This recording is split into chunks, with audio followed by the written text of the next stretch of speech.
Good afternoon, everyone. My name is Lori Bombacco. I'm an oncology dietitian, and I'm here at Cancer Wellness Center for one of my personal favorite programs that we offer. It runs once a month. It's called Ask the Dietitian. For the month of June, we had apparently such a popular topic that we had to do two segments. So you are attending our second segment of the Ask the Dietitian for June. If you missed the first one, not to worry, because we record a lot of things, and you'll find it on our YouTube channel.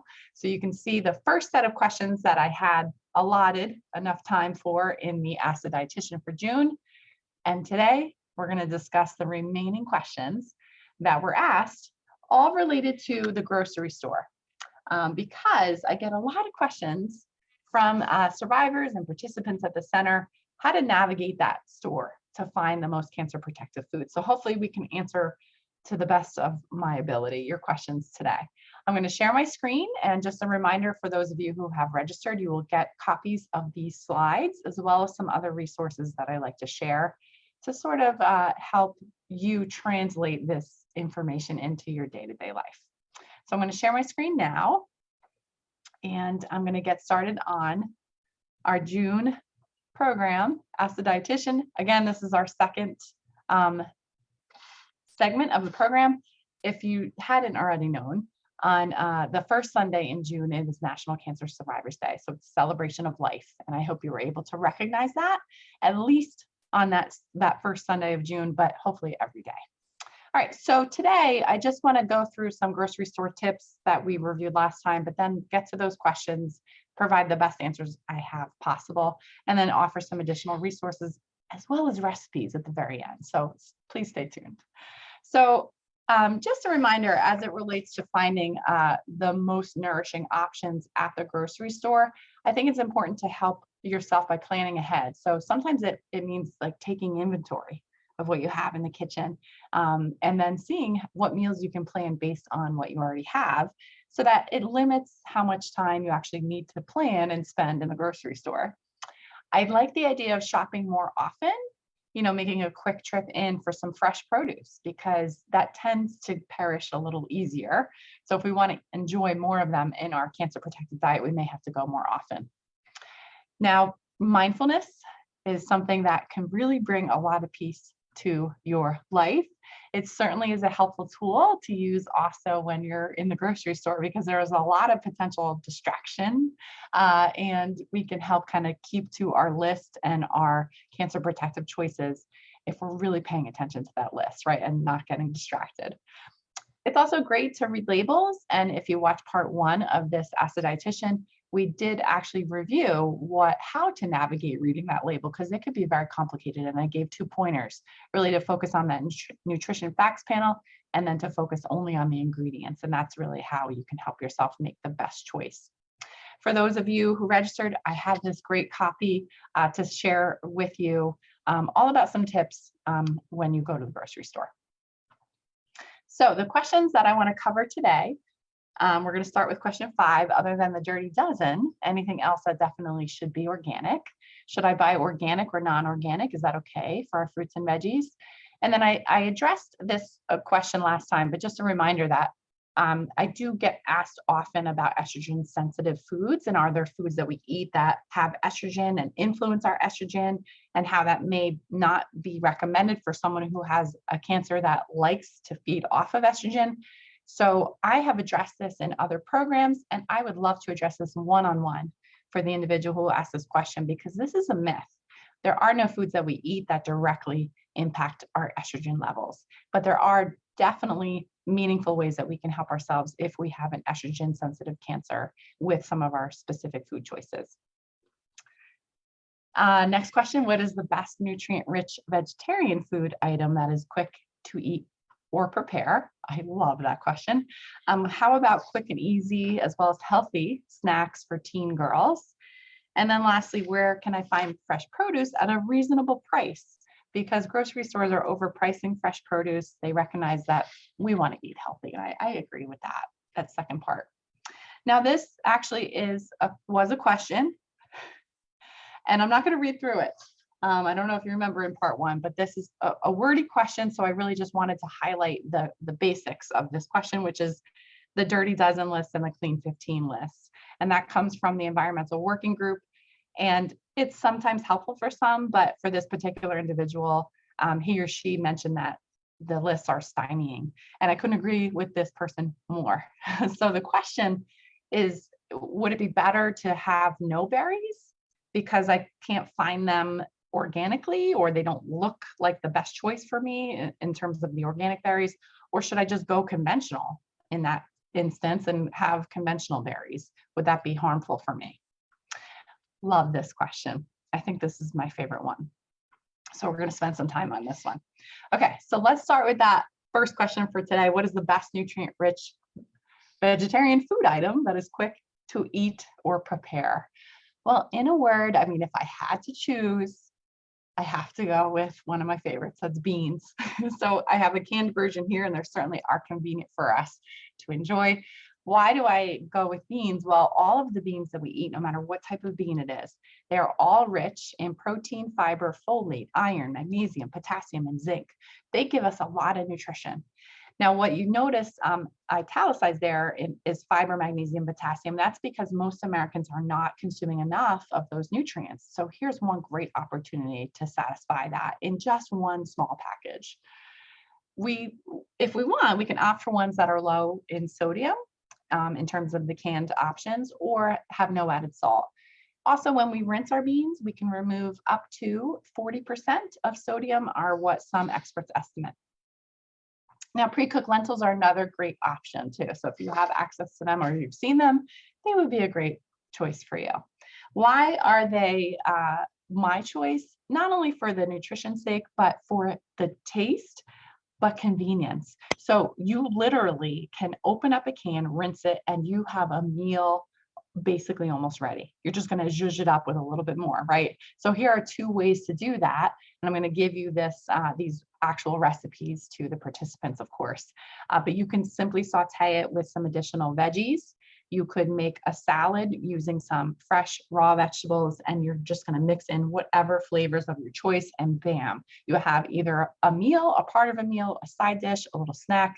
They're so versatile, right? So like, it's almost like what can't beans do? So they are my go-to choice to answer that question. Next one, quick, easy, healthy snacks for teen girls. So just a little background about snacking habits. So they contribute about a quarter of the total calorie intake for adolescents. So that's significant if you ask me. So we don't want to miss this opportunity, right? We want some good nutrients in those calories. Most adolescents in that age group consume more than 2 snacks a day. Makes sense, right? The majority of the snacking is done in front of a screen, especially TV, and that may result in mindless overeating. And I think that I just mentioned that because for so many individuals I work with, that's such a helpful tool to help them recognize how much is enough to consume and to help them minimize that overeating if that's something they're concerned about. Now, what we do know from research is that adolescents do not eat enough calcium, vitamin D, fiber, potassium, and iron, some of the same that adults are lacking, right?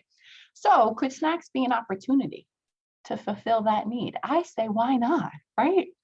So snacks that are best for us, for adults, are also great choices for teens. So I would opt then for convenient options that taste good, of course, but that can also satisfy nutrient gaps. So I almost automatically go to things like low-fat cheese, like the cheese sticks. I think of yogurt and smoothies, and especially ones that are lower in sugar, and you can use that food label to help you find them. Snacking on edamame, it's delicious, right? And I think most adolescents do enjoy edamame, at least in my world. Hummus and bean dips, popcorn, air pop popcorn, fresh fruit. These are all fantastic choices that are convenient, easy, right? Your teenagers can make them for him or herself. Now, for those of you, again, who registered, I love this handout thanks to MD Anderson. It's a way to kind of balance a snack in terms of the macronutrients. So could you find something that supplies a healthy amount of quality carbohydrates and partner or pair it with a quality protein? So for example, a piece of fresh fruit with some natural peanut butter, or some air pop popcorn and maybe some nuts on the side, or something like a half of a sandwich with some low-fat cheese. Really easy ways to combine those macronutrients to supply some great nutrients otherwise, like vitamins and minerals. Convenient, easy, tasty, fun, and really doable, I think, but also for adults in the audience, cancer protective at the same time. So now let's take some time to talk about the dirty dozen. Have you heard about the dirty dozen? So here's a question. Is this what basically the dirty dozen is alluding to, that we eat dirty food? What does really dirty food mean, right? So in 1995, the Environmental Working Group, or EWG, they developed an annual list of fruit and vegetables that are suspected of having the greatest potential for the combinations of different residues of pesticides used. And this list ranks the quote unquote dirtiest dozen, as well as the cleanest 15 out of 49 fruits and vegetables. And they release this annually, and it generates much media coverage. I certainly have been made aware of it every single year it comes out. It is known to be influential in the produce purchasing decisions of millions of Americans, and research has shown this. So they are a pretty influential group. So here's what I do want to share about the Dirty Dozen and about Environmental Working Group. They are an activist agency, so we want to keep that in mind. Their interest is to really sort of promote an agenda, right? And they may not have an interest to be impartial in terms of the information that they're going to put out for us to review, right? They have a very particular slant to the information that they're going to present to us. They, I would say conveniently, leave out some information in their report that they release annually. You might be surprised by this. They leave out which pesticides they find. They leave out how much of each pesticide is found in the fruit or vegetable.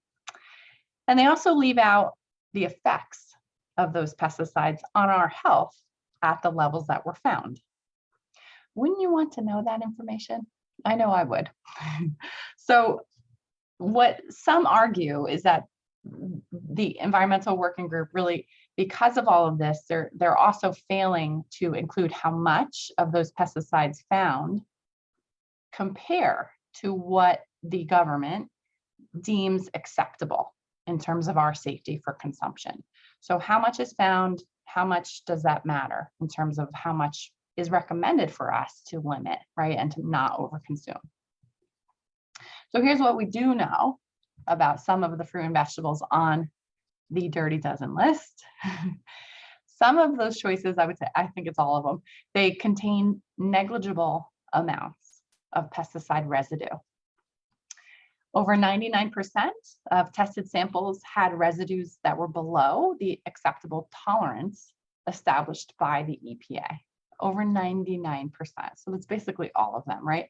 So basically all of them would be safe for consumption, right? They don't necessarily need to be defined as being dirty and something that we would want to stay away from, right? Or only buy organic version of.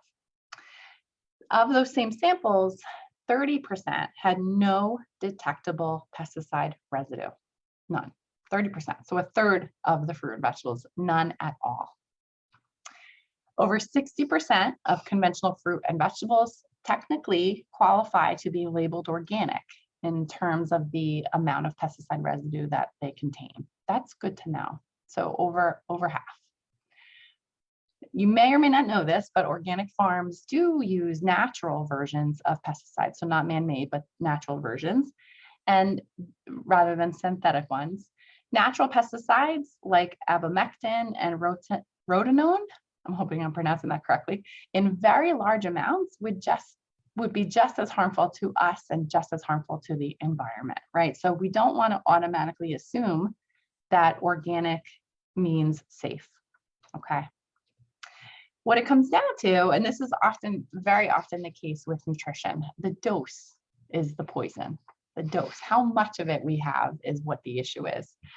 So we do have set for a long time now the safety levels for amounts of pesticide residue that are safe for our consumption. So we know how much is enough, right? And that's regulated and that's also governed, right? So there are quality measures in place to make sure that those amounts do not reach the levels of human consumption. It would require a lot of a fruit or vegetable in one sitting to potentially put us at risk. And that's the dose, right? So a high dose would be the issue. And some people really enjoy this food calculator. So I'm going to share with you a screenshot. And I also have the website to share in just a couple slides. But what you do is basically put in your information. So I'm a female and I put my age and I picked a fruit. So or a vegetable you can choose, but I happen to choose strawberries. And what this calculator found is that I would need to eat 453 servings, not just strawberries, but servings. So a serving of strawberries is 7 to 8. So let's multiply that number by 7 to 8. I can't do the math right now, but 453 servings of strawberries, conventional strawberries, in a day before it would even have any effect in terms of the amount of pesticide residues that are safe for my consumption. That's a lot of strawberries, right? Now, I might be able to have a couple servings a day, but I don't know about 453. And so this gives me some confidence that I don't necessarily need to worry about organic produce all of the time. Okay. So now it's my turn to ask you some questions. I'm totally flipping the script on this one. So what I would ask if you're thinking about using the Dirty Dozen or the Clean 15, what do you think about its reliability in terms of those lists? If you knew that it was funded by some organic food companies and also some organic marketing companies, would that influence your decision or your trust in the information that they're putting out? How would you feel about the data being technically misrepresented by being presented in parts per billion? So they're listing the amount of residues found on that Dirty Dozen list in parts per billion. Typically, it's represented in parts per million, right? So they're picking up on such a small, like it's literally undetectable. So they're really misrepresenting the data. What if the Dirty Dozen list resulted in you eating less fruit and vegetables? And I think that was the issue with the one question that we read, right? So the science says that eating any, including conventional fruit and vegetables, are cancer protective. So when they can research individuals who maybe they were diagnosed, and then they track them for years and years, and they ask them what they're eating. And they say, oh, I eat this many fruit and vegetables per day. Do you eat organic or conventional? They are all mixed, right? Some of them are organic, some of them are conventional, but they're finding it doesn't matter, that most individuals who are eating the recommended servings of fruit and vegetables, even conventional, that they're living longer. Good news, right? So here's our bottom line about organic, especially fruit and vegetables. The recommended amount of fruit and vegetables are cancer protective while not posing any risk, right? So the benefits far outweigh any potential risk for any residues that are really parts per billion, really undetectable for us, right? So, and that includes both organic and conventional produce. Now, what I would say is that if you decide to enjoy conventional produce, be confident that you're not harming yourself. If you decide to choose organic and enjoy organic produce, that is great also. And I would say I'm a fan of that because perhaps it'll influence our purchasing power, may influence the market. Maybe, we'll see. I'm not an economist, so I couldn't share that. But I will also say, I think this is the sort of the definitive way to answer this question as it relates to the reliability of the Dirty Dozen and the Clean 15 list. If you go to the Environmental Working Group's website, and I was tempted to include a screenshot, but I decided not to. They have this written on their website. So if you end this program with me today and you go to their website, you can find this exact statement, that consumption of fruit and vegetables, organic or not, is critical to a healthy diet and good health. So they're sort of they're really helping us make the best decision for ourselves here, in that we don't need to worry about our fruit and vegetables being organic. We can enjoy conventional. So hopefully I built some confidence in some of you asking those questions. Okay, the last question for today's program. Where can you find fresh produce at a reasonable price? The grocery stores are overpricing fresh produce because they recognize that consumers want to eat healthy. Yeah, and the marketing is incredible, right? Some food companies, they really know we want to do what's best for us, and they try to play on that desire. And that's where dietitians like myself can be helpful. So I wonder, does it cost more to eat healthy?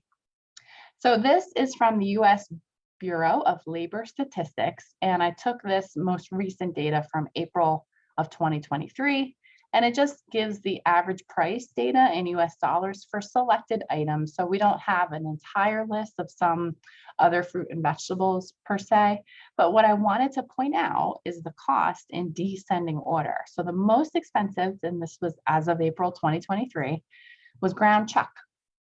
Next in line was eggs. It jumped up real big there for a month or two, right? You noticed that. And then milk. And then right in the middle there, we have tomatoes and oranges, followed by bread, chicken, and bananas. Now, I would say on this list, I would love for my individuals that I work with to eat more tomatoes, to eat more oranges, and even eat more bananas. There's lots of great ways to use those bananas, especially.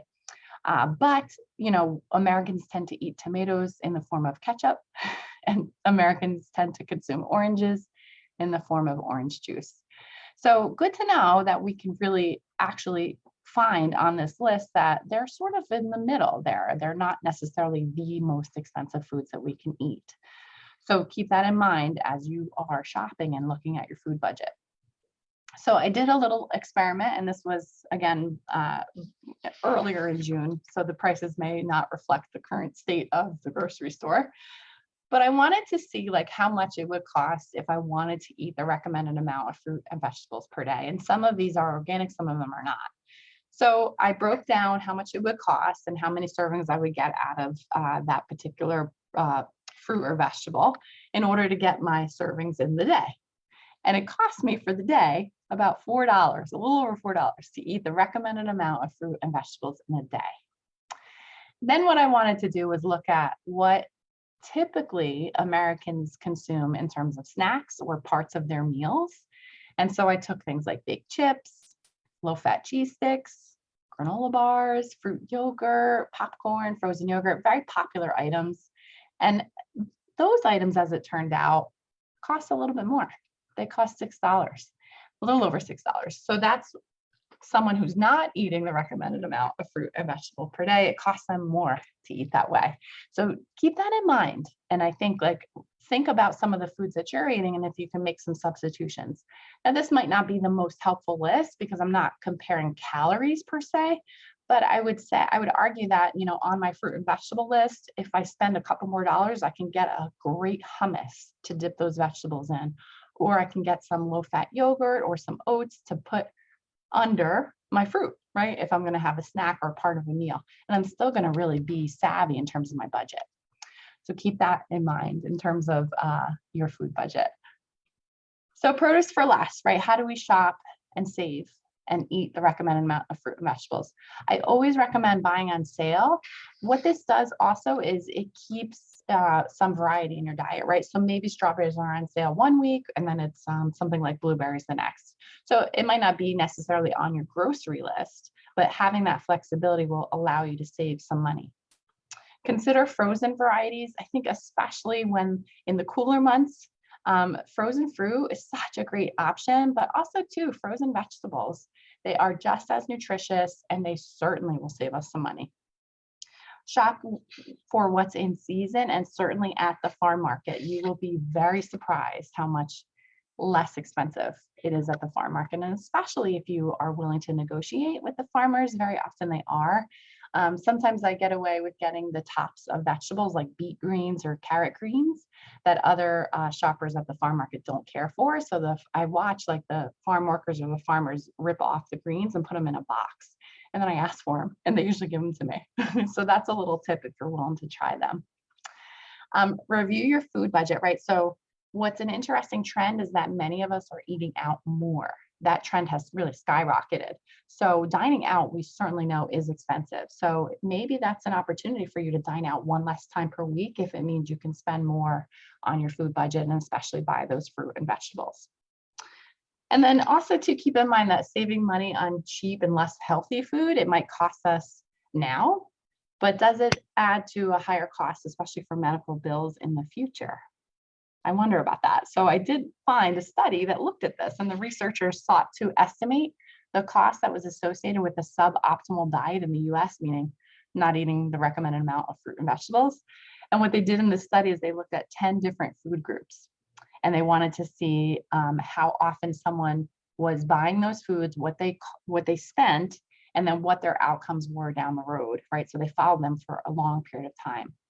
Here's what they found. They found that diet-related cardiometabolic disease costs were about $300 a person per year, which translates to over $50 billion for the population.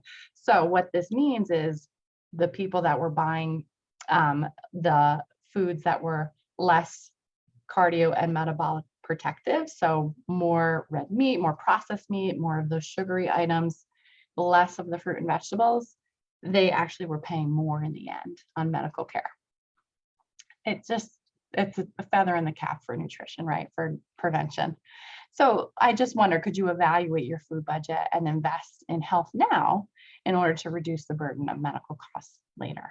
So those cardiometabolic diseases, think about hypertension and heart disease, and then things like high blood sugar, so prediabetes and even diabetes. So you can help yourself not only with cancer protection, but other chronic diseases, certainly through consuming the recommended amount of fruit and vegetables. So these are some resources that I wanted to share. There's an interactive food label that's really very comprehensive. So you can learn more about fiber, sodium, added sugars, the vitamins and minerals, and how to really navigate that nutrition facts panel, but also the ingredients so that you can learn what are the easiest ways to identify a choice that's best for you. Save the Food is a great website if you're curious about reducing food waste. So if you're someone like me that sometimes finds produce in the back of the drawer and it's been left there for longer than it needed to be, this is a great way to find lots of different ways to repurpose a fruit or vegetable that may have gone almost bad, but still safe for consumption, or how to use a fruit or vegetable from root to tip. So it's really a great resource if you check that website out. Now, Safe Fruits and Vegetables, that's the calculator that I used earlier to demonstrate how many strawberries I would need to eat before being worried about any residues for pesticides. So you can visit that website and calculate for yourself. You might be shocked to see really how little we need to be concerned about pesticide residues. And then also, as I started the presentation, National Cancer Survivors Day, they actually have a whole campaign and website. So if you're interested to learn more or raise awareness and learn more about their campaigns, please consider checking their website out too. So I'm going to share some recipes for those of you who registered. There was a question about tofu, so of course I had to include a recipe for tofu. Energy bites are a great way to kind of swap out some sugary items like granola bars or protein bars, and you can make your own basically for less added sugar. I mentioned those bean recipes that are super easy to whip together, and then also reducing sugar in something like oat cookies. And there's no added sugar in this particular recipe. And then please consider joining us for our next Ask the Dietitian. It's scheduled for Friday, July 7th from 1 to 1:30. And our tentative topic to discuss is fruit in a cancer protective diet. I get a lot of questions about fruit. Which ones are better? What about the sugars in fruit? So please stay tuned or register for this program if you are interested to learn more. Thank you so much.